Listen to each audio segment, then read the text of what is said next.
दोस्तों,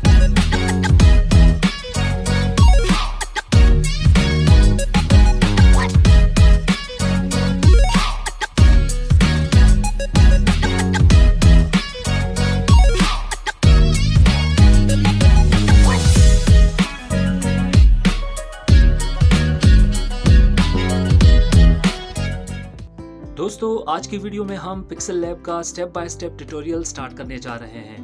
हमारी आज की वीडियो का टॉपिक है पिक्सेल लैब इंटरफेस। आपको सबसे पहले गूगल प्ले स्टोर पे जाना है और गूगल प्ले स्टोर से आपने पिक्सेल लैब का एप्लीकेशन डाउनलोड करना है। डाउनलोड करने के बाद आप इस एप्लीकेशन को इंस्टॉल करें। इंस्टॉल करने के बाद आप जैसे ही इस एप्लीकेशन को ओपन करेंगे तो आपके पास कुछ इस तरह का इंटरफेस ओपन हो जाएगा। आज की वीडियो में हम इसी इंटरफेस पे बात करेंगे, तो चलिए वीडियो को स्टार्ट करते हैं। दोस्तों, इस इंटरफेस के अंदर आपको सबसे पहले एक डिफॉल्ट टेम्पलेट मिल जाएगा और यहाँ पे आपको एक न्यू टेक्स्ट का ऑब्जेक्ट भी मिल जाएगा। इसके बाद अगर आप टॉप लेफ्ट पे देखें तो यहाँ पे आपको पिक्सेल लैब का लोगो नजर आएगा। इसके बाद आपको एक एरो नजर आएगी और इस एरो ऑप्शन को हम अंडू ऑप्शन कहते हैं।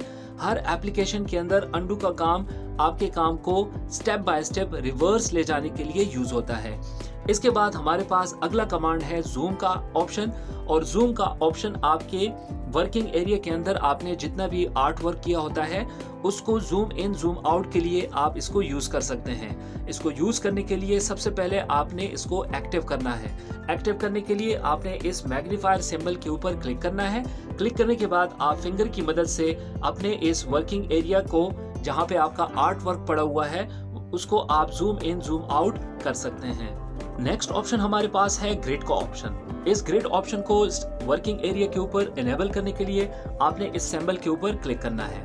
क्लिक करने के बाद आप देख रहे हैं कि आपके वर्किंग एरिया के ऊपर 3 वर्टिकल लाइन और 3 हॉरिजॉन्टल लाइन का ग्रिड ओपन हो चुका है।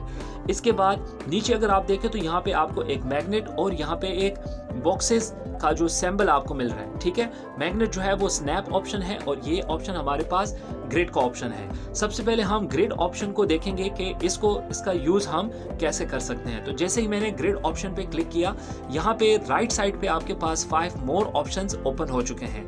सबसे पहले मैं यहाँ से स्टार्ट करूंगा, पहला ऑप्शन क्या काम करता है। तो इन ऑप्शन को यूज करने के लिए आपको सबसे पहले कोई भी एक लाइन को एक्टिव करना होता है। तो यहाँ पे मैंने लेफ्ट साइड पे जो फर्स्ट लाइन थी इसके ऊपर मैंने क्लिक करके इसको एक्टिव कर दिया है। और यहाँ पे मैं जो हमारा ग्रिड ऑप्शन है, ग्रिड ऑप्शन के साथ पहला ऑप्शन जो वर्टिकल लाइन और प्लस सिंबल है आपके पास, इसके ऊपर मैं जैसे क्लिक करूंगा तो आपने देखा कि जो एक्टिव लाइन थी उसके राइट साइड पे एक न्यू लाइन जो है वो इंसर्ट हो चुकी है। अब हमारे पास जो इस तरह की एक्स्ट्रा लाइंस होती हैं उसको रिमूव करने के लिए हम यहाँ पे थर्ड ऑप्शन यूज करेंगे। थर्ड ऑप्शन को अगर आप देखें तो यहाँ पे वर्टिकल लाइंस आपके पास हैं और वर्टिकल लाइन के साथ एक मल्टीप्लाई का साइन बना हुआ है। आप एक्टिव लाइन हमारे पास ये है और जैसे ही मैं इस कमांड के ऊपर क्लिक करूंगा ये एक्टिव लाइन को रिमूव कर देगा। नेक्स्ट ऑप्शन यहाँ पे हमारे पास जो सेकंड ऑप्शन है, इसके लिए हम हॉरिजॉन्टल लाइन को एक्टिव करेंगे। और यहाँ पे अगर आप देखें आपके पास एक हॉरिजॉन्टल लाइन है और उस हॉरिजॉन्टल लाइन के नीचे एक प्लस का सिंबल है। अब जैसे ही मैं इस ऑप्शन के ऊपर क्लिक करूंगा तो आपने देखा कि जो एक्टिव लाइन थी उसके बिलो एक न्यू लाइन जो है वो हॉरिजॉन्टल लाइन इंसर्ट हो चुकी है। इस लाइन को भी रिमूव करने के लिए आप यहाँ पे इसी वर्टिकल लाइन के साथ जो मल्टीप्लाई का सिंबल बना हुआ है इसी का यूज कर सकते हैं, ठीक है। मीन के ये थर्ड ऑप्शन आपका फॉर एग्जाम्पल वर्किंग एरिया के ऊपर ग्रिड्स के अंदर अगर वर्टिकल लाइन को रिमूव करना हो या हॉरिजॉन्टल लाइन को रिमूव करना हो तो आप इस थर्ड ऑप्शन का यूज कर सकते हैं। फोर्थ ऑप्शन पे मैं जैसे ही क्लिक करता हूं तो यहाँ पे पोजीशन की बात आती है। तो सबसे पहले मैं आपको यहाँ से कुछ लाइंस को रिमूव करके दिखाता हूँ। अब यहाँ पे जो बिल्कुल मिड में जो लाइन थी उसको मैंने रिमूव कर दिया है। रिमूव करने के बाद मैं 4 नंबर ऑप्शन पे दोबारा जाता हूँ और दोबारा जाने के बाद यहाँ पे मैं 50% पे पोजीशन इसकी रखता हूँ। जैसे ही मैं ओके करूंगा तो आपने देखा यहाँ पे एक एक्टिव लाइन थी। दोबारा देखें, यहाँ पे ये लाइन एक्टिव है, ठीक है। इस लाइन को मैं इसकी पोजीशन में चेंज करूंगा। वैसे तो आप देखें अगर फिंगर के जरिए भी इसको आप चेंज कर सकते हैं, लेकिन अगर आपने एग्जैक्ट पोजीशन पे इस लाइन को मूव करना है तो आपने फिर जिस लाइन को आपने मूव करना है एग्जैक्ट पोजीशन पे, आपने उस लाइन को पहले क्लिक करना है, उसको एक्टिव करना है। एक्टिव करने के बाद आपने पोजीशन वाले ऑप्शन पे जाके आप इसको एग्जैक्ट जिस पोजीशन पे लेके जाना चाहते हैं, ठीक है। मैं परसेंट पोजीशन पे इसको लेके जाना चाहता हूँ तो मैंने यहाँ पे पोजीशन सेट कर दी। सेट करने के बाद मैं जैसे ही ओके करूंगा, आपने देखा कि राइट साइड पे जिस लाइन को मैंने एक्टिव किया था वो लाइन 50 पोजीशन पे बिल्कुल मिड में आ चुकी है। लास्ट ऑप्शन इसमें हमारे पास ये है, यहाँ पे नंबर ऑफ ग्रिड्स हॉरिजेंटल और नंबर ऑफ ग्रिड्स वर्टिकल। आप इन नंबर को चेंज भी कर सकते हैं, ठीक है। फॉर एग्जाम्पल इसको मैं चेंज करने से पहले चले आपको प्रीव्यू दिखाता हूं इसका। जैसे ही मैं ओके करता हूं तो देखिए इससे पहले हमने ग्रिड्स के अंदर चेंजेस की थी, लेकिन वो सारी चेंजेस जो है वो रिवर्स हो चुकी हैं। बाय डिफॉल्ट आपके पास जो हॉरिजेंटल और वर्टिकल 3 लाइंस थी वो दोबारा आ चुकी हैं, ठीक है। लेकिन अगर आपने वर्टिकल और हॉरिजेंटल लाइंस इसको ज्यादा करने हैं, ठीक है। फॉर एग्जांपल यहाँ पे मैंने क्या किया है, 4 कर दिया है और यहाँ पे हमारे पास जो इसको मैं 5 कर देता हूँ, ठीक है। तो यहाँ पे इस टाइम अगर आप देखें तो आपके पास हॉरिजेंटल गाइड जो है, नंबर ऑफ हॉरिजेंटल गाइड्स वो मैंने 4 कर दिए और नंबर ऑफ वर्टिकल गाइड्स को मैंने 5 कर दिया। जैसे ही मैं ओके करूंगा आप यहाँ पे देखें 1 2 3 4 ये आपके पास हॉरिजेंटल, 1 2 3 4 5 ये आपके पास वर्टिकल लाइंस आ चुकी हैं, गाइड्स आ चुकी हैं, ठीक है। तो ये हमारे पास जो ग्रेड ऑप्शन थी और ग्रेड ऑप्शन के साथ जो 4-5 ऑप्शंस थे उसको हमने डिस्कस किया। अब इस ऑप्शन को क्लोज करके हम मैग्नेट कमांड पे जाते हैं। मैग्नेट कमांड पे जाने से पहले इस ग्रिड ऑप्शन को मैं दोबारा एक्टिव करता हूं। इस टाइम अगर आप देखें तो मैंने दोनों ऑप्शन को ऑन किया हुआ है और इसके बाद मैं टेक्स्ट को मूव कर रहा हूं तो आप देखें टेक्स्ट मूव नहीं कर रहा। ये इसी वजह से मैंने इस दोनों ऑप्शन को एक साथ ओपन किया है कि आप इसको देखें और आप ये मिस्टेक ना करें और आपको ये प्रॉब्लम फेस ना करनी पड़े, ठीक है। जब आप ग्रिड लाइंस के साथ किसी भी ऑब्जेक्ट को स्नैप करने की कोशिश करेंगे, उसकी अरेंजमेंट करेंगे, उसकी अलाइनमेंट करेंगे तो आपको चाहिए कि आप ग्रिड वाला ऑप्शन जो है वो उसको क्लोज रखें। देन उसके बाद आप किसी भी ऑब्जेक्ट को मूव करें तो आप देख रहे हैं कि जिस ऑब्जेक्ट को मैं जिन जिन लाइन के पास से गुजार रहा हूं वो लाइन इस ऑब्जेक्ट को अपनी तरफ मैग्नेट की तरह मूव कर रहे हैं, ठीक है। तो यहाँ पे जो ग्रिड के अंदर जो स्नैप कमांड है इसको हम ग्रिड लाइन के साथ उसकी अलाइन के लिए, उसकी अरेंजमेंट के लिए जो है वो स्नैप कमांड को हम ऑन करते हैं ताकि हमारा ऑब्जेक्ट इजीली जो है वो खुद ब खुद लाइन के साथ स्नैप हो और खुद ब खुद अपनी पोजीशन को वो ग्रिड्स के साथ सेट करें। तो ये हमारे पास था ग्रिड ऑप्शन। ग्रिड ऑप्शन को वर्किंग एरिया से दोबारा हटाने के लिए, डिसेबल करने के लिए आपने इस सिंबल के ऊपर दोबारा क्लिक करना है। आपने जैसे ही इस ऑप्शन पे दोबारा क्लिक किया आपके वर्किंग एरिया से ग्रिड लाइन जो है वो डिसेबल हो चुके हैं। नेक्स्ट ऑप्शन हमारे पास लेयर का ऑप्शन है और लेयर ऑप्शन बहुत ही इंपॉर्टेंट ऑप्शन है। लेयर ऑप्शन को मैं यहाँ से इनेबल करता हूँ। इनेबल करने के साथ ही अगर आप देखें तो लेफ्ट साइड पे आपके पास लेयर की ऑप्शन ओपन हो चुकी है और इसमें इस टाइम आपके पास सिर्फ न्यू टेक्स्ट है। मीन के इस टाइम हमारे वर्किंग एरिया के अंदर सिर्फ एक ही ऑब्जेक्ट है और वो ऑब्जेक्ट हमारे पास न्यू टेक्स्ट का ऑब्जेक्ट है। लेयर को मजीद अच्छे से समझने के लिए हमें अपने वर्किंग एरिया के ऊपर मोर देन वन एलिमेंट होना चाहिए। तो उसके लिए मैं यहाँ से जा रहा हूँ और यहाँ से कुछ शेप में इंसर्ट कर रहा हूँ और उन शेप्स के डिफरेंट कलर्स भी मैंने रखने हैं, ठीक है। ये हो गया। इसके बाद मैं दोबारा यहाँ से कोई और ऑब्जेक्ट इंसर्ट करने जा रहा हूँ। स्टार इंसर्ट हो गया, इसका कलर डिफरेंट रखेंगे। ओके जी, इस वक्त हमारे पास यहाँ पे 3 ऑब्जेक्ट हैं और तीनों ऑब्जेक्ट को मैं एक दूसरे के ऊपर नीचे रख रहा हूं, ठीक है।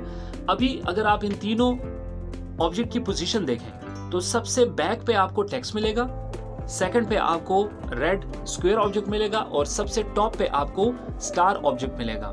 अब इनकी पोजीशन को चेंज करने के लिए मीन के मैं चाहता हूं कि स्टार को मैं टेक्स्ट के भी बैक पे लेके जाऊं, ठीक है, या स्क्वायर को मैं टेक्स्ट के बैक पे लेके जाऊं। मतलब इन तीनों ऑब्जेक्ट को हम इनकी पोजीशनिंग जो है वो हमने चेंज करनी है। तो वैसे तो अगर आप देखें स्टार को अगर आपने इन दोनों ऑब्जेक्ट के बैक पे लेके जाना है तो यहाँ से आप टू बैक यूज कर सकते हैं, ठीक है, या आप टेक्स्ट को सेलेक्ट करके यहाँ से आप टू फ्रंट यूज कर सकते हैं, ठीक है। लेकिन ये ऑप्शन हम बाद में डिस्कस करेंगे, इन ऑप्शन की तरफ मैं नहीं जा रहा, इस टाइम हम लेयर पे फोकस करेंगे। तो मैं लेयर ऑप्शन को ओपन करता हूं। यहां से मैं लेयर ऑप्शन को जैसे ही मैंने एनेबल किया, लेफ्ट साइड पे अभी आप देखें पहले आपके पास सिर्फ एक ऑब्जेक्ट पड़ा था न्यू टेक्स्ट का, मीन के एक लेयर थी आपके पास।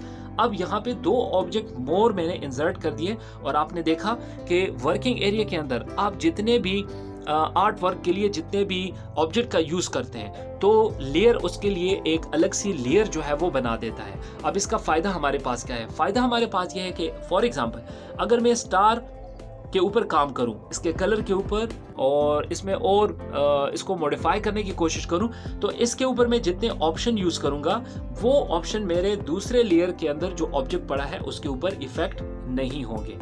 फॉर एग्जाम्पल अगर मैं यहाँ पे स्क्वायर लेयर को सेलेक्ट करूं और इसकी कलर में चेंज करूं तो वो कलर स्टार पे इफेक्ट नहीं होगा। अगर स्टार के ऊपर मैं कुछ फॉर्मेटिंग करूं तो वो फॉर्मेटिंग स्क्वायर के ऊपर जो दूसरे लेयर में पड़ा हुआ है उसके ऊपर इफेक्ट नहीं होगा।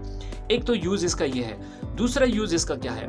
दूसरा यूज इसका ये है लेयर का, कभी कभी हमारे वर्किंग एरिया के ऊपर बहुत सारे ऑब्जेक्ट का यूज हम कर लेते हैं। ठीक है, कोई भी पोस्टर आप आगे जाके बनाएंगे, कोई भी थंबनेल, यूट्यूब थंबनेल बनाएंगे आप, पोस्टर बनाएंगे आप, कुछ भी डिजाइन करेंगे आप, आपका अपना एक आर्ट वर्क होगा, उसके अंदर आप बहुत सारे ऑब्जेक्ट का यूज करेंगे। उस ऑब्जेक्ट में फिर ये होता है कि कभी कभी हम एक ऑब्जेक्ट को मूव करते हैं तो दूसरा ऑब्जेक्ट हमारे फिंगर के साथ टच होके मूव हो जाता है। ठीक है, तो इस प्रॉब्लम से बचने के लिए, अब देखिए टेक्स्ट को मैं मूव कर रहा हूं, लेकिन टेक्स्ट की जगह, वैसे तो मैं अगर फिंगर को रख रहा हूं टेक्स्ट के ऊपर, लेकिन टेक्स्ट की जगह स्टार जो है वो मूव हो रहा है। तो इन चीजों से बचने के लिए आपने करना क्या है?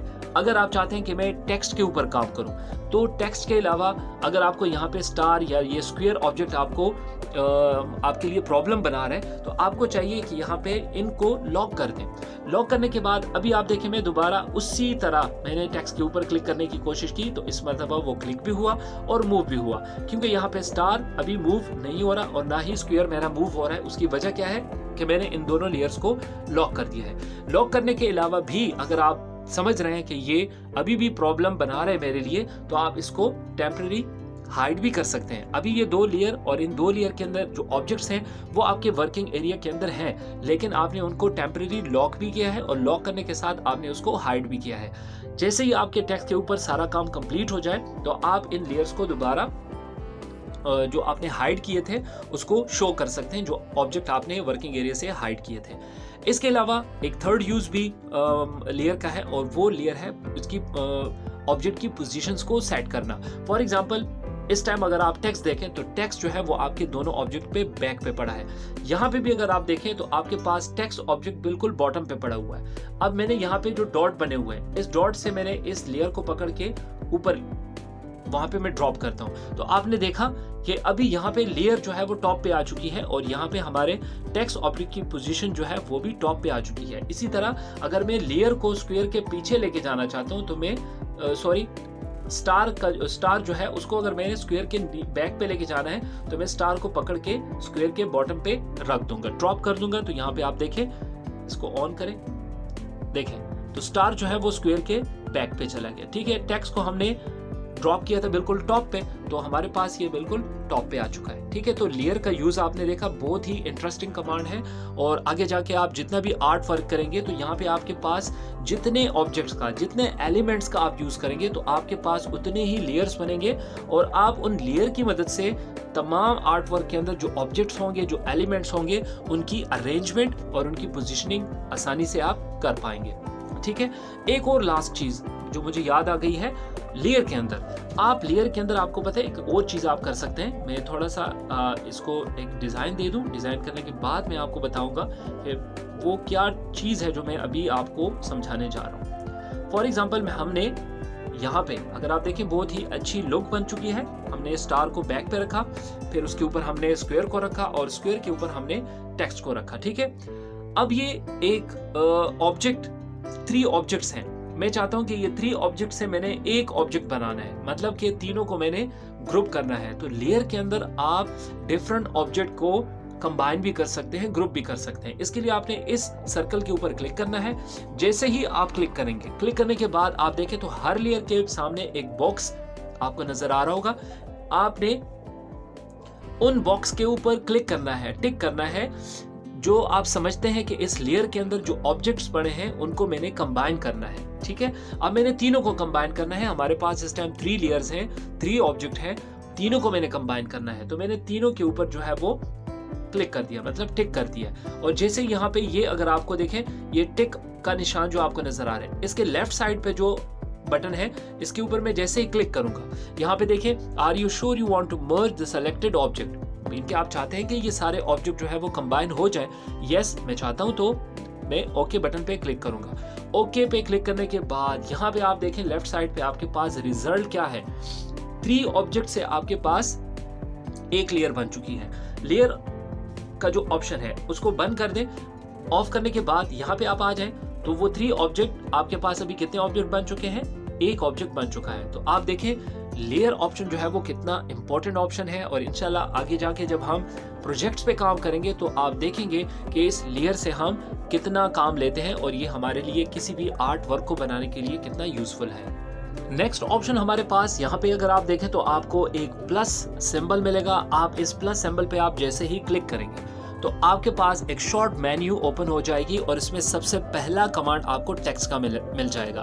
वैसे अगर आप देखें तो आपके पास एक डिफॉल्ट टेम्पलेट के अंदर शुरू में मैंने आपको बताया कि आपको एक डिफॉल्ट न्यू टेक्स्ट का ऑब्जेक्ट मिल जाता है। फॉर एग्जांपल इसके ऊपर डबल क्लिक करके यहाँ पे मैं आके कुछ टेक्स्ट लिखता हूँ। फॉर एग्जांपल यहाँ पे मैंने लिखा पिक्सल लैब, ठीक है, इसको डन करते हैं, ओके करते हैं। यहाँ पे आपके पास एक टेक्स्ट आ चुका है, ठीक है। अब मुझे एक और टेक्स्ट का जो ऑब्जेक्ट है वो चाहिए, तो मैं सिंपली यहाँ पे प्लस सिंबल पे क्लिक करके इस टेक्स्ट ऑप्शन के ऊपर मैं क्लिक करूंगा तो यहाँ पे एक न्यू टेक्स्ट का ऑब्जेक्ट जो है वो इंसर्ट हो चुका है। अब इसके ऊपर मैं क्लिक करके यहाँ पे मैं टेक्स्ट लिख देता हूं स्टेप बाय स्टेप।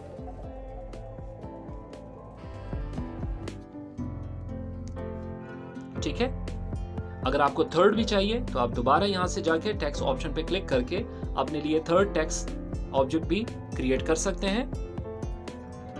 यहां पे हो जाएगा ट्यूटोरियल। तो प्लस सिंबल के अंदर जो पहला कमांड हमारे पास था वो टेक्स्ट का ऑप्शन था, और टेक्स्ट के ऑप्शन से आपने देखा कि आप अपने लिए टेक्स्ट को इंसर्ट कर सकते हैं, डिफरेंट पार्ट्स में जो है वो अपने टेक्स्ट को इंसर्ट कर सकते हैं। ठीक है, ओके जी। टेक्स्ट के बाद हमारे पास जो नेक्स्ट कमांड आपके पास है वो है करंट डेट। अगर आप एक आर्ट वर्क बना रहे हैं, कोई भी ऐसा काम कर रहे हैं जिसमें आपको करंट डेट की जरूरत हो, तो आप सिंपली इसके ऊपर क्लिक करके अपने इस वर्किंग एरिया के अंदर करंट डेट को आप इंसर्ट कर सकते हैं। दोबारा मैं प्लस ऑप्शन पे क्लिक करता हूं। ऑप्शन पे क्लिक करने के बाद यहाँ पे हमारे पास थर्ड ऑप्शन है स्टिकर। स्टिकर पे मैंने जैसे ही क्लिक किया तो यहाँ पे आपको एक ब्लर टाइप सर्कल मिल जाएगा, लेकिन इसके अलावा अगर आप देखें तो यहाँ पे आपको बहुत सारे स्टिकर मिल जाएंगे। इसका यूज भी आप कर सकते हैं। फॉर एग्जाम्पल यहाँ पे मैं एक ऑब्जेक्ट का यूज अभी करूंगा। फॉर एग्जाम्पल मुझे ये सैंपल चाहिए, बहुत अच्छा है। ठीक है, यहाँ पे मैंने ये स्टिकर को इंसर्ट कर दिया है। ठीक है,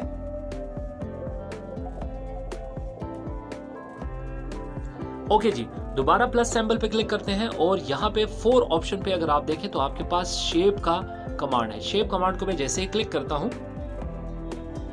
तो यहाँ पे आप देखें राइट साइड पे आपके पास शेप के जो प्रॉपर्टी ऑप्शन है वो आपके पास ओपन हो चुकी है, और इसमें आप फिर यहाँ से डिफरेंट सिंबल्स को इंसर्ट कर सकते हैं। ठीक है, जरूरी नहीं है स्क्वायर जो है वो आपको बाय डिफॉल्ट मिलेगा। ठीक है, और यहाँ से फिर आप जाके फॉर एग्जांपल मैंने यहाँ पे ये वाला ऑब्जेक्ट मुझे चाहिए, शेप मुझे चाहिए, तो मैं यहाँ से इसको चेंज कर सकता हूँ। ठीक पे आप क्लिक करें तो आपका यहाँ पे जो शेप है वो इंसर्ट हो जाएगा। दोबारा प्लस सिंबल के ऊपर मैंने क्लिक किया। यहाँ पे जो सेकंड लास्ट ऑप्शन है वो हमारे पास है फ्रॉम गैलरी। फ्रॉम गैलरी पे मैं जैसे ही क्लिक करता हूँ, मीन के मुझे यहाँ से कोई पिक्चर चाहिए, तो मैं यहाँ से इस पिक्चर के ऊपर क्लिक करता हूँ। जैसे मैंने यहाँ पे क्लिक किया, ये पिक्चर मेरी इंसर्ट हो रही है। लेकिन इस विंडो के अंदर अगर आप देखें कुछ ऑप्शन है जो इतने मुश्किल नहीं है, इसको आप खुद भी कर सकते हैं। लेफ्ट साइड पे अगर आप देखें तो रोटेशन वाले ऑप्शन है। रोटेशन के अलावा यहाँ पे एक सर्कल बना हुआ है, मीन के अगर आपने किसी भी पिक्चर को सर्कल शेप में जो है वो लेना हो, ठीक है, तो आप यहाँ से सर्कल ऑप्शन का यूज कर सकते हैं। अभी मैंने इस फुल पिक्चर को लेना है जो लैंडस्केप में बना हुआ है। राइट साइड पे अगर आप देखें तो यहाँ पे आपके पास डिफरेंट साइज है, मीन के आपने जो पिक्चर इंसर्ट करनी है और उसके अंदर उसके लिए आपने साइज कौन सा जो है वो चूज करना है। ठीक है, तो मैं यहाँ से फुल साइज यहाँ पे चूज करने जा रहा हूँ फिलहाल। यहाँ पे देखिए मिरर है। मिरर मीन कि आप इसका मतलब इस पिक्चर को हॉरिजेंटली फ्लिप कर सकते हैं, और ये आपका वर्टिकल फ्लिप है। ठीक है, मतलब वर्टिकली आप इसको फ्लिप कर सकते हैं। क्रॉस का क्या होगा, मीन कि आप इस पिक्चर को नहीं चाहते कि आप इसको इंसर्ट करें। और लास्ट में जो टिक का ऑप्शन है इसके ऊपर आप जैसे ही क्लिक करेंगे तो आपके पास ये पिक्चर यहाँ पे आपके वर्किंग एरिया के अंदर इंसर्ट हो जाएगी। प्लस सिंबल पे हमने दोबारा क्लिक किया। दोबारा क्लिक करने के बाद यहाँ पे लास्ट ऑप्शन हमारे पास है ड्रॉ का। ड्रॉ ऑप्शन में जैसे ही क्लिक करूंगा, यहाँ पे लेफ्ट साइड राइट साइड पे आप देखें आपके पास कुछ ऑप्शन ओपन हो चुके हैं। इसमें पेन साइज है, पेन साइज को आप चेंज कर सकते हो। चेंज करने के बाद यहाँ पे आप स्टेज के ऊपर वर्क कर सकते हैं। और ये सारे ऑप्शन, अभी इससे पहले हमने जो शेप कमांड किया, शेप के अलावा हमारे पास जो ये नेक्स्ट ऑप्शन हमारे पास आ चुका है ड्रॉ का। ये दोनों ऑप्शन जो है, जो राइट साइड पे जो इसकी प्रॉपर्टी ओपन हो रही है, इसके ऊपर हम डिटेल से बात करेंगे। ये अलग ऑप्शन है जिसको आप यहाँ से यूज करोगे, ठीक है, यहाँ से। तो यहाँ पे इन्होंने सिर्फ ये ऑप्शन दिए, फॉर एग्जांपल शेप है, ड्रॉ है। मैं आपको यहाँ से सेकंड ऑप्शन के अंदर अगर आप देखें तो आपको यहाँ पे शेप कमांड भी मिल जाएगा और शेप कमांड के साथ आपको यहाँ पे ड्रॉ का भी मिल जाएगा। इन दोनों ऑप्शन का आप यूज यहाँ से भी कर सकते हैं। और जो प्लस का जो सिंबल है जिसके ऊपर हम क्लिक करके ये शॉर्ट मेन्यू ओपन हो जाती है, इसके अंदर भी इन दोनों कमांड्स का यूज आप कर सकते हैं। ओके दोस्तों, हमारा अगला कमांड है सेव कमांड। सेव कमांड के अंदर पहला ऑप्शन हमारे पास है save as project. Save as project का मतलब यहाँ पे ये है कि अगर आपने पिक्सल लैब के अंदर एक ऐसी फाइल बनानी है जिसको आपने बाद में एडिट करनी है या बाद में उसका यूज करना है। फॉर एग्जांपल आपने एक पोस्टर बनाया, ठीक है, और उस पोस्टर का डिजाइन आपने इतना अच्छा बनाया, आप चाहते हैं कि इस पोस्टर का डिजाइन मैं नेक्स्ट टाइम भी यूज करूं, लेकिन नेक्स्ट टाइम मेरा वही कंटेंट नहीं होगा, वही जो इमेज होंगे जो आपने उस आर्ट वर्क के अंदर यूज किए होंगे वो नहीं होंगे, चेंज होंगे। तो आप उसको एज अ प्रोजेक्ट यूज करें। फॉर एग्जांपल यहाँ पे मैं आपको अपने कुछ प्रोजेक्ट दिखाता हूँ। यहाँ पे देखिए एक फोल्डर सा आपको नजर आएगा, ठीक है, इसके ऊपर मैं क्लिक करता हूँ। यहाँ पे अगर आप देखें कुछ आपको थंबनेल डिजाइन नजर आएंगे, ठीक है, जो मैंने बनाए हैं और उसको एज अ प्रोजेक्ट मैंने जो है वो सेव किया हुआ है। फॉर एग्जांपल यहाँ पे मैं इस पोस्टर को, ये पिज्जा वाला पोस्टर है, ये मैंने पहले से बनाया हुआ है, लेकिन अभी हमारे पास एक और फूड पोस्टर जो है मेरे पास आ चुका है, लेकिन उस फूड पोस्टर के लिए मैंने यही डिजाइन चूज करना है। तो बजाय ये कि मैं फिर से ये पोस्टर बनाऊं, मेहनत करूं, टाइम वेस्ट करूं, तो मैंने जो प्रोजेक्ट सेव किया है मैं उसको क्यों ना ओपन करूं। जैसे ही मैं उसको ओपन करूंगा, यहाँ पे ये ओपन हो चुकी है और इसके अंदर मैंने क्या करना है, सिर्फ चेंजेस करनी है। मतलब अगर इसमें कुछ डिटेल मैंने ऐसे दी है जो डिटेल मुझे अभी रिप्लेस करनी है किसी और डिटेल के साथ, तो मैं इजीली कर सकता हूँ। यहाँ पे आप देखें कोई भी, फॉर एग्जांपल यहाँ पे मैं ये थंबनेल ओपन कर देता हूँ, इसमें अगर आपने ये कंटेंट चेंज करना है आप चेंज कर सकते हो। तो ये हमारे पास जो थंबनेल मैंने आपको दिखाया, जो पोस्टर मैंने आपको दिखाया, ये एज अ प्रोजेक्ट आपके पास सेव है। एज अ प्रोजेक्ट सेव करने का फायदा ये होता है कि आपके पास वो सारी चीजें एज इट इज वहीं पड़ी होती हैं और आप उसको चेंज कर सकते हैं, ठीक है, अपनी मर्जी से आप उसको चेंज कर सकते हैं। मैं डिफॉल्ट टेम्पलेट के ऊपर दोबारा क्लिक करता हूं, अपने पास अपना हमारा जो वर्क एरिया है वो उसको फिर डिफॉल्ट पे लेके आता हूं। यहां पे सेव कमांड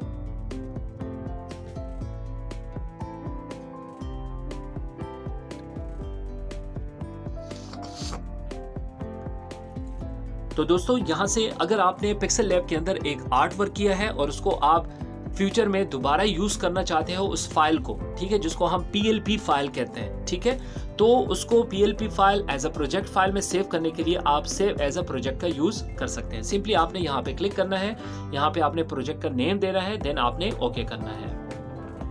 ओके जी, नेक्स्ट ऑप्शन हमारे पास है सेव एज इमेज।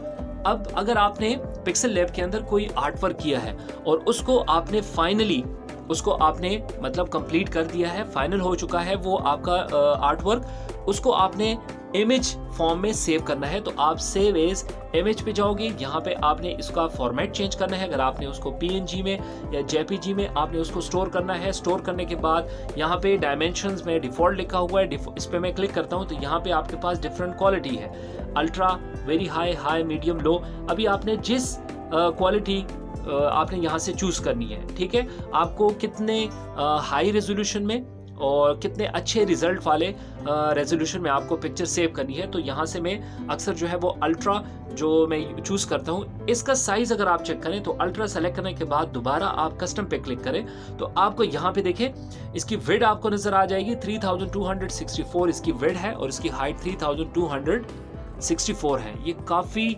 अच्छी रेजोल्यूशन है किसी भी इमेज को सेव करने के लिए, ठीक है। ओके दोस्तों, अगला कमांड हमारे पास यहाँ पे है शेयर का, ठीक है। शेयर ऑप्शन में भी आपको वही जो सेव एज इमेज का जो डायलॉग बॉक्स था वो आपके पास जो ऑप्शन थे वो ओपन हो चुके हैं, लेकिन अगर आप लेफ्ट साइड पे देखें तो यहाँ पे आपके पास Facebook, Twitter, Google, WhatsApp, Instagram, ये सारे आपको सोशल मीडिया के जो आइकन्स नजर आ रहे हैं, ठीक है। तो आप अपने किसी भी आर्ट वर्क को यहीं से फेसबुक पे, ट्विटर पे, गूगल पे, व्हाट्सएप पे, इंस्टाग्राम पे आप शेयर कर सकते हैं। आपने सिंपली किसी भी सोशल मीडिया के आइकन पे आपने क्लिक करना है जहाँ पे आपने इसको शेयर करना है। अगर फेसबुक पे करना है तो फेसबुक पे क्लिक करें और सिंपली वहां पे आप उस फाइल को, अपने आर्ट वर्क को शेयर कर सकते हैं। नेक्स्ट ऑप्शन हमारे पास यहाँ पे जो कोड्स बने हुए हैं, बिल्कुल इसके अंदर कोड्स ही हैं, ठीक है। कभी कभी हम ऐसा कोई पोस्टर बनाते हैं, कोई ऐसी चीज़ बनाते हैं जिसमें हमें कोड्स की ज़रूरत हो, तो आप इजीली यहाँ से कोई भी अपनी मर्जी का जो आपके वर्क के साथ रिलेटेड कोड हो वो यहाँ से आप उठा सकते हैं। यहाँ पे एक अच्छा सा है, इसको सिंपल सा है, इसको हम ले लेते हैं। If you think you can do it, you can. Okay, तो मैं इसके ऊपर मैं क्लिक करता हूँ। जैसे मैंने क्लिक किया आपने देखा वो कोड यहाँ पे इंसर्ट हो चुका है, ठीक है। हमारा नेक्स्ट और लास्ट ऑप्शन आपको यहाँ पे ये 3 डॉट्स नजर आएंगे। इन 3 डॉट्स के ऊपर मैं जैसे ही क्लिक करता हूँ यहाँ पे हमारे पास एक शॉर्ट मेन्यू ओपन हो जाएगी। इसमें सबसे पहला कमांड है यूज इमेज फ्रॉम गैलरी। तो अगर आपको याद हो यहाँ पे आपने प्लस सिंबल पे क्लिक करके यहाँ पे फ्रॉम गैलरी का यूज किया था। दोस्तों ये दोनों कमांड बिल्कुल सेम है, यहाँ से भी इमेज ओपन हो सकती है और वहां से फ्रॉम गैलरी से भी इमेज ओपन हो सकती है। सेकंड ऑप्शन की तरफ बढ़ते हैं। सेकंड ऑप्शन हमारे पास है फुल स्क्रीन का। अगर आपने पिक्सल लैब का जो वर्क एरिया है उसको अगर आपने फुल स्क्रीन में देखना है तो आप फुल स्क्रीन कमांड का यूज कर सकते हैं। वापस जाने के लिए आपने टॉप राइट पे जो ये बटन है इसके ऊपर आपने क्लिक करना है तो आप वापस अपने इंटरफेस पे आ जाएंगे। थर्ड ऑप्शन हमारे पास है यूज इमेज फ्रॉम कैमरा। अगर आपने यहाँ से डायरेक्टली कैमरे से कोई इमेज लेनी है तो आप इस ऑप्शन का यूज कर सकते हैं। एक्सपोर्ट इमेज को अगर आप देखें तो अगर आपने यहाँ पे, अगर आपको याद हो, सेव एज इमेज ऑप्शन हमने किया था, मीन के फाइल को सेव करना और वो भी इमेज फॉर्मेट में, तो आप इस ऑप्शन को यहाँ से भी कर सकते हैं, एक्सपोर्ट इमेज से भी कर सकते हैं। नेक्स्ट कमांड हमारे पास है इमेज साइज। इमेज साइज पे आप जैसे ही क्लिक करें तो आपने यहाँ पे जितना आर्ट वर्क करना है, ठीक है, तो यहाँ पे आपको कुछ पहले से ही साइज दिए गए हैं जिसमें हमारे पास एक स्क्वायर साइज है जो बाय डिफॉल्ट ओपन होता है।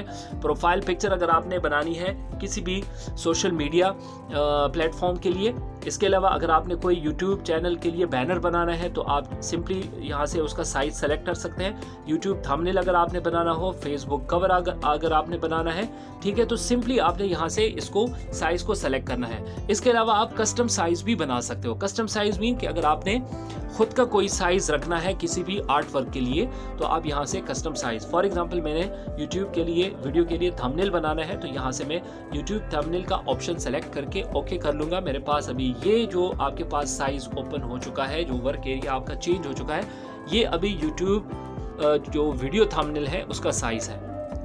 ओके जी, नेक्स्ट कमांड हमारे पास है कॉन्टैक्ट अस रिपोर्ट बग्स। ये पिक्सल लैब की टीम के साथ अगर आपने कॉन्टैक्ट करना है तो आप इस ऑप्शन का यूज कर सकते हैं।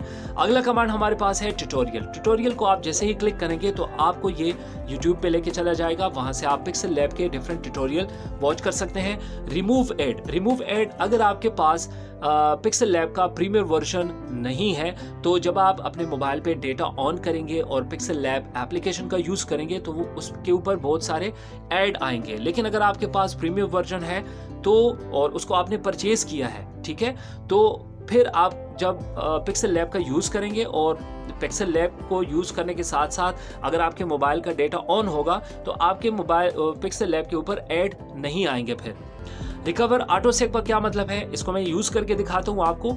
रिकवर ऑटो सेव पे मैं जैसे ही क्लिक किया, अब यहाँ से वो डिफरेंट वर्क जो अभी मैंने कुछ देर पहले की है, ठीक है, उसमें मैं सिर्फ लास्ट वाला जो मैंने 12 बजकर 5-9 मिनट्स पे जो मैंने काम किया था, मैं चाह रहा हूँ कि वो काम मेरा ऑटो रिवर्स हो जाए, मीन कि उसको मैंने ओपन करना है दोबारा फिर से। तो अंडू कमांड से तो ये होगा नहीं, मैं यहाँ से क्लिक करता हूँ। Are you sure you want to recover the auto save state? Yes, okay पे क्लिक करें। अब देखिए ये काम हमने इस वीडियो को शुरू में बल्कि मिड में हमने किया था। दोबारा मैं जाता हूँ, कुछ और रिकवरी करते हैं यहाँ से, रिकवर ऑटो सेव पे। यहाँ पे मैं इस ये वाला यहाँ पे मैं क्लिक करता हूँ। 1:12 पे हमने कौन सा काम किया था? ओके, हमने ये वाला काम किया है। दोबारा रिकवर को थर्ड टाइम भी आपको मैं रिकवर करके बताता हूँ कुछ। मैं यहाँ से 1:03 पर हम कौन सा काम कर रहे थे, ये ठीक है। तो आपने देखा ये बहुत ही इंपॉर्टेंट कमांड है और किसी भी आर्ट वर्क के अंदर ये आपको बहुत जो है वो यूजफुल होगा। और ये तब होगा जब आप इंशाल्लाह आगे जाके आर्ट वर्क बनाना शुरू करेंगे, कोई डिज़ाइन बनाना शुरू करेंगे, तो आपको इस ऑप्शन की ज़रूरत ज़रूर पेश आएगी इंशाल्लाह। तो इस कमांड को आप भूलें मत, क्योंकि ये बिल्कुल साइड पे मेन्यू के अंदर पड़ा हुआ है। बंदा जो है इंसान के माइंड से ही निकल जाते हैं कुछ कमांड, लेकिन इस कमांड को आप ज़रूर याद रखें और इसका यूज़ भी करें। ये आपके लिए बहुत यूज़फुल है पिक्सल लैब के अंदर। Open .plt file. PLP file कौन सी फाइल होती है? Project file. अगर आपको याद हो तो यहाँ पे मैंने आपको एक ऑप्शन बताया था, सेव एज इमेज के ऊपर सेव एज प्रोजेक्ट, मीन कि अगर आपने किसी भी फाइल को एज अ प्रोजेक्ट सेव करना है, ठीक है। अगर आपने प्रोजेक्ट फाइल सेव की है तो आप उसको ओपन करने के लिए open.plp फाइल कमांड पे आ सकते हैं। अब यहाँ पे अगर आप देखें, ये मेरे वो प्रोजेक्ट फाइल हैं जो मैंने पिक्सल लैब के अंदर बनाए हैं। लेकिन अगर पिक्सल लैब से हट के मैंने कहीं इंटरनेट से कोई ऐसा PLP फाइल डाउनलोड किया है जो मेरे डेटा स्टोरेज के अंदर पड़ा है, तो उसके लिए मैं फिर इस ऑप्शन का यूज़ करूँगा, .plp। इसके ऊपर मैं क्लिक करूँगा। यहाँ पे स्टोरेज के अंदर अगर वो फाइल जहाँ पे भी पड़ी है वहाँ पे जाके मैंने उस फाइल को सिंपली जो है वो क्लिक करना है, फोल्डर क्लिक करना है और उसको मैंने ओपन करना है, ठीक है। अब इस वक्त मेरे पास कोई भी PLP फाइल यहाँ पे नहीं है जिसको मैं आपके लिए यहाँ से ओपन करूँ। यहाँ पे एक फाइल मुझे मिल गई है, लेकिन देखते हैं कि ये हमारे लिए ओपन हो सकता है कि नहीं। नो, यहाँ पे कोई डेटा हमारे पास नहीं है। आपने सिंपली यहाँ से वो PLP फाइल सेलेक्ट करनी है। सेलेक्ट करने के बाद यहाँ पे वो आपके पास उसका रिजल्ट आ जाएगा। रिजल्ट आने के बाद आप जैसे ही टिक कमांड के ऊपर क्लिक करेंगे तो वो आपके वर्किंग एरिया के ऊपर आपके पास ओपन हो जाएगी। और PLP फाइल के अंदर आप सिर्फ एडिटिंग कर सकते हो, मीन के उसके अंदर आप चेंजेस कर सकते हो। आपको एक बना बनाया आर्ट वर्क, एक बना बनाया डिज़ाइन आपको मिल जाता है, ठीक है। ओके जी, दोबारा 3 डॉट्स पे मैंने क्लिक किया। सेकंड लास्ट कमांड यहाँ पे हमारे पास है अबाउट का। अबाउट मीन अगर आपने पिक्सल लैब के अबाउट आपने कुछ जानना है तो आप अबाउट ऑप्शन का यूज कर सकते हैं। लास्ट ऑप्शन हमारे पास है एग्जिट का। एग्जिट मीन अगर आपने इस एप्लीकेशन से बाहर निकलना है तो आप एग्जिट कमांड पे क्लिक कर सकते हैं, ठीक है। दोस्तों, ये थी हमारी आज की वीडियो और आपने देखा कि आज की वीडियो के अंदर हमने पिक्सल लैब का इंटरफेस काफ़ी डिटेल के साथ एक्सप्लेन किया। इसका हर एक फीचर, हर एक टूल जो है वो हमने डिटेल के साथ जो है वो डिस्कस किया आप लोगों के साथ। दोस्तों, आप लोगों से मेरी रिक्वेस्ट है कि आप जब भी इस टाइप की कोई वीडियो देखें जो लर्निंग टाइप वीडियो हो, तो उसको स्टार्ट से एंड तक ज़रूर देखें। वीडियो के अंदर कोई भी ऑप्शन, कोई भी टूल जो है वो मिस ना करें, कोई भी सिंगल टूल मिस ना करें, क्योंकि उसी टूल की वजह से आपको आगे जाके जो है वो प्रॉब्लम फेस करनी पड़ेगी। तो इससे अच्छा ये है कि आप वीडियो को फ्रॉम स्टार्ट टू एंड ज़रूर देखा करें, ठीक है। पिक्सल लैब का जो स्टेप बाय स्टेप ट्यूटोरियल है इसको कंटिन्यू रखें। Thank you so much. अल्लाह हाफिज़।